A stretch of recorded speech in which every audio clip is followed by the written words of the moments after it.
Bem-vindos à Bahia, terra que pertence a todos nós e que é o berço da nacionalidade brasileira.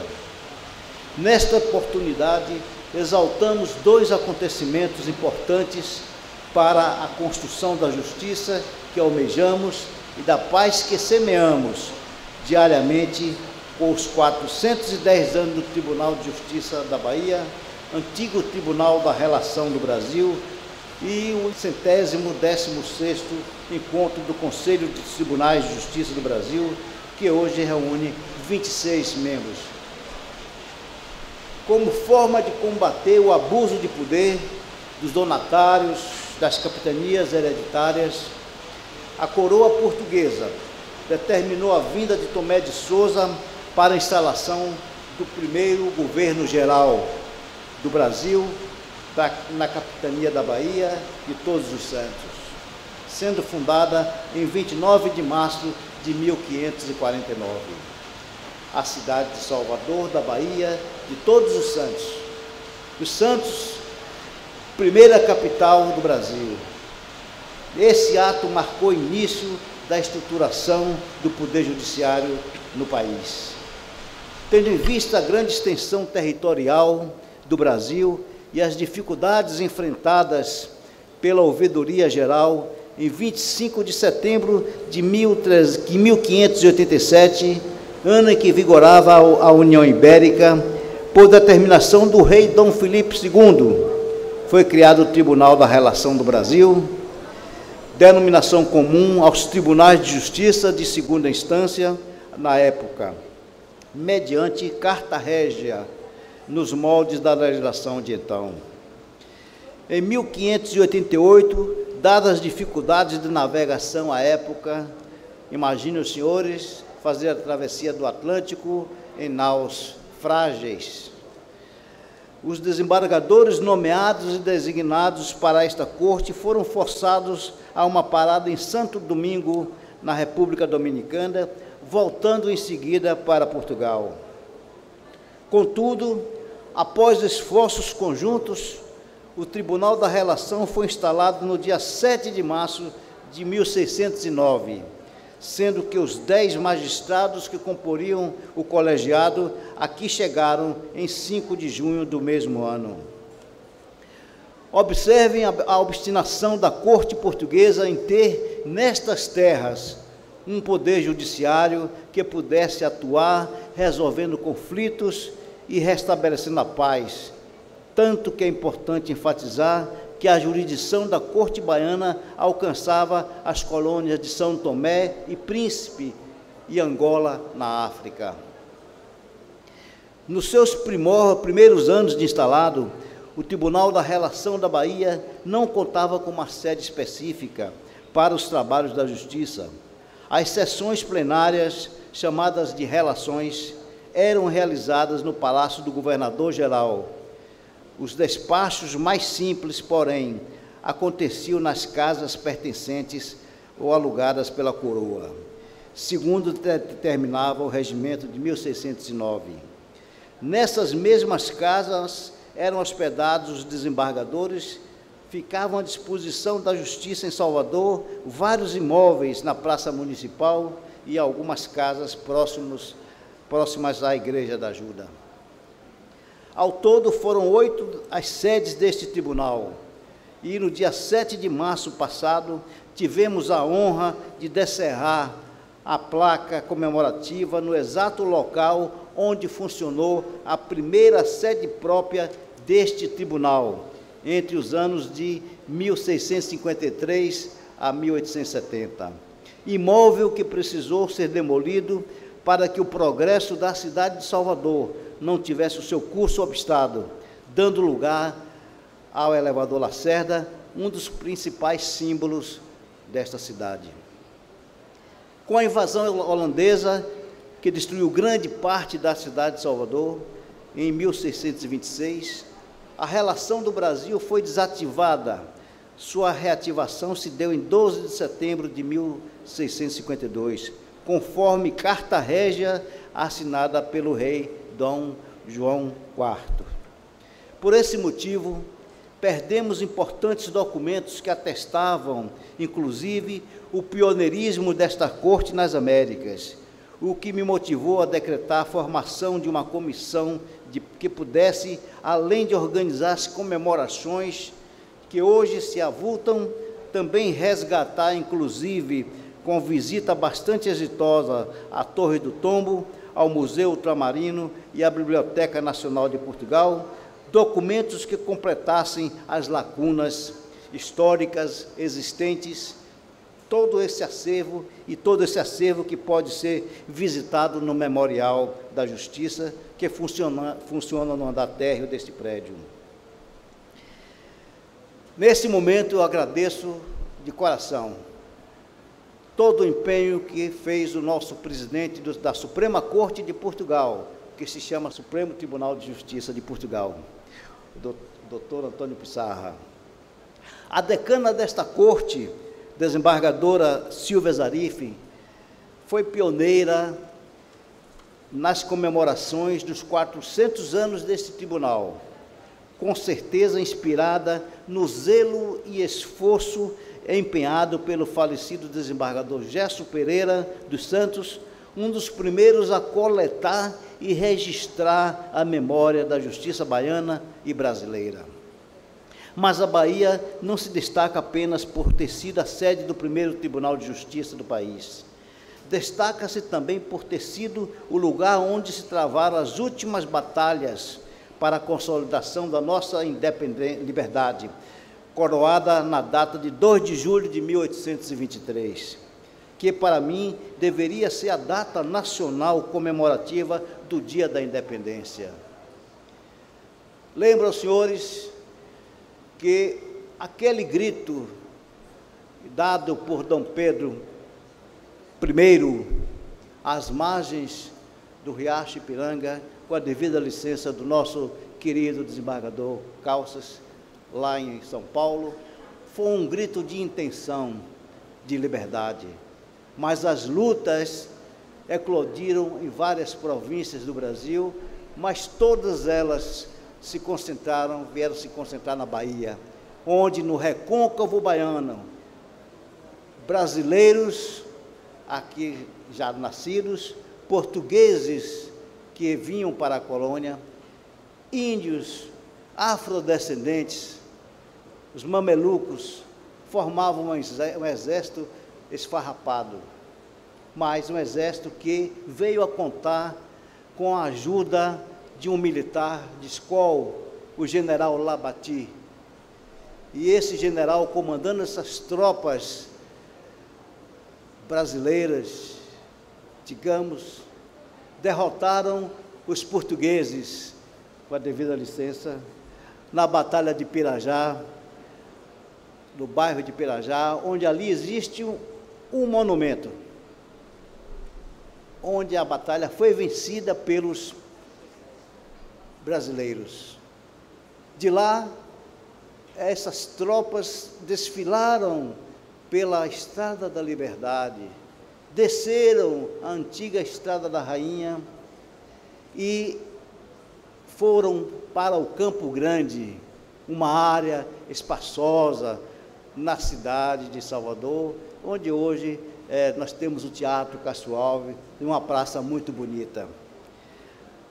Todas as tropas se reuniram, sob o comando do general Labati, um general francês, e após essa reunião, eles decidiram fazer um desfile por uma estrada que desaguava no Porto da Barra, onde tinha um marco da fundação, e tem um marco da fundação da cidade de Salvador. Esse marco existe também em Porto Seguro, onde aportaram as naus. E esse local que houve o desfile chama-se o Corredor da Vitória. Bahia de Gregório de Matos de Guerra, nascido aqui em 1636, formando-se em Direito na Universidade de Coimbra e, inclusive, integrando o Poder Judiciário como juiz nestas terras. Bahia de Antônio de Castro Alves, um dos maiores poetas líricos da nossa língua, nascido em 14 de maio de 1847, portanto, aniversariando hoje. Bahia de Cosme de Farias, falecido em 14 de março de 72, era um rábula notável, defensor dos menos favorecidos, e que quando adentrava esse fórum, eu já era juiz, era aquela quantidade de pessoas, de pobres, porque ele fazia aquela assistência judiciária gratuita em nome dos advogados da Bahia, em todas as varas de assistência judiciária. Bahia de Dorival de Caymmi e Jorge Amado e tantos outros do campo das artes que nos orgulham. Dos juristas Aliomar Balieiro, Orlando Gomes, Teixeira de Freitas, Adalício Nogueira, Pedro Milton de Brito, a quem, nesta hora, rendo homenagens e afirmo ter sido um dos maiores advogados que a Bahia já produziu.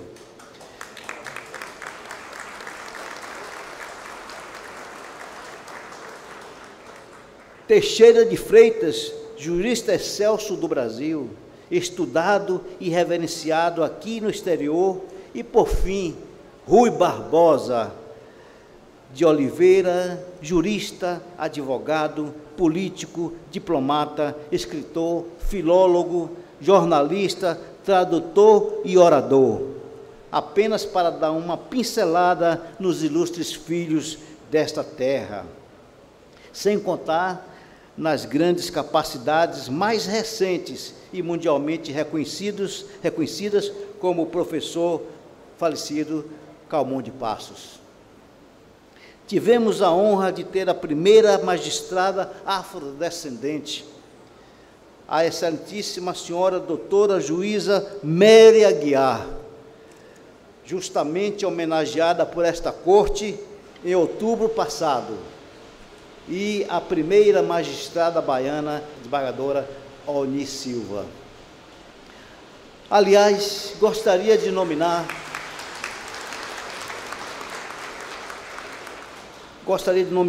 todos os integrantes desta brilhante corte baiana, em grande número aqui presente a esta celebração, mas não me furtarei a declarar a colaboração, a presteza e o compromisso de todos para com o Poder Judiciário da Bahia, todos integrando importantes comissões e grupos de trabalho que nos honram a todos nós.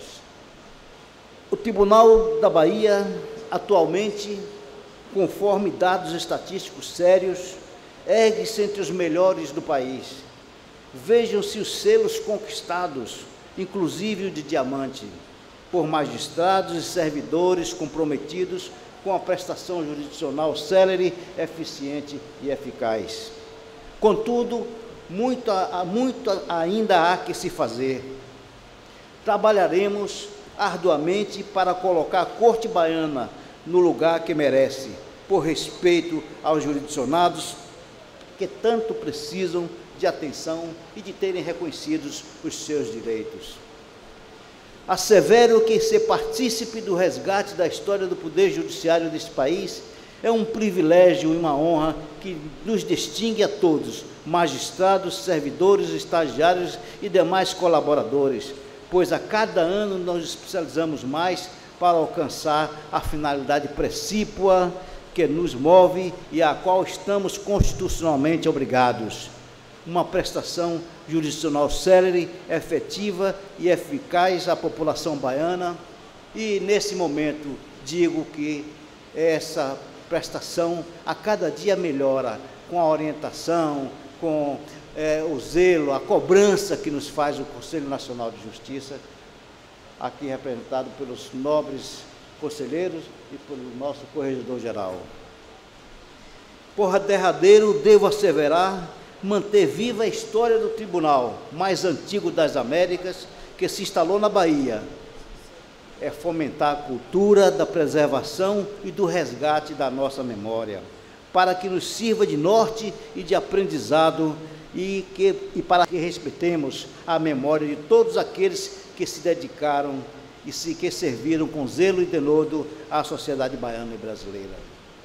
Agradeço sensibilizado também a presença do excelentíssimo senhor conselheiro do Superior Tribunal de Justiça de Portugal, Antônio Pissarra, na realidade é o presidente do Supremo Tribunal de Justiça de Portugal, e a sua esposa, procuradora de Justiça na nação irmã, senhora Olga Coimbra, por haverem tão gentilmente atendido ao nosso convite para prestigiar esse evento, imensamente significativo para nós e que guarda relações históricas tão profundas e afetuosas com o vosso país.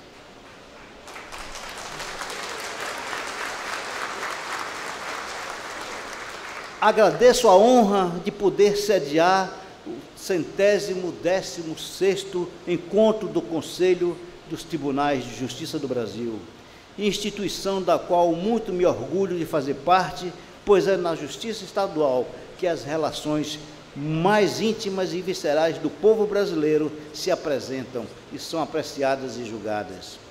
As portas do Poder Judiciário da Bahia estão abertas e iluminadas para recepcionar todos os colegas presidentes das Cortes Estaduais. Eis que viveremos momentos de reflexões, trabalho e júbilo por sermos servidores do povo brasileiro. Agradeço a todos que colaboraram direta e indiretamente para este feito. Agradeço as importantes presenças dos insígnias autoridades estaduais e nacionais, notadamente os magistrados das senhoras e senhores que abrilhantaram esta belíssima cerimônia, onde muitos serão agraciados com a medalha do mérito judiciário. Agradeço a toda a minha equipe de trabalho, Grupo de Ouro, que muito me orgulha. Agradeço às minhas filhas, à minha esposa e demais familiares pelo apoio e pelo carinho recebido. E concluo valendo-me de um trecho de um poema de Cora Coralina, a poetisa goiana que tanto nos toca, algumas frases pinçadas de sua obra. Não sei se a vida é curta ou longa demais para nós, mas sei que nada do que vivemos tem sentido se não tocarmos o coração das pessoas. O saber a gente aprende com os mestres e com os livros, a sabedoria se aprende com a vida e com os humildes. É que tem mais chão nos meus olhos do que cansaço nas minhas pernas, mais esperança nos meus passos do que tristeza nos meus ombros, mais estrada no meu coração do que medo da minha cabeça. Se temos que esperar, que seja para colher a semente boa que lançamos hoje no solo da vida.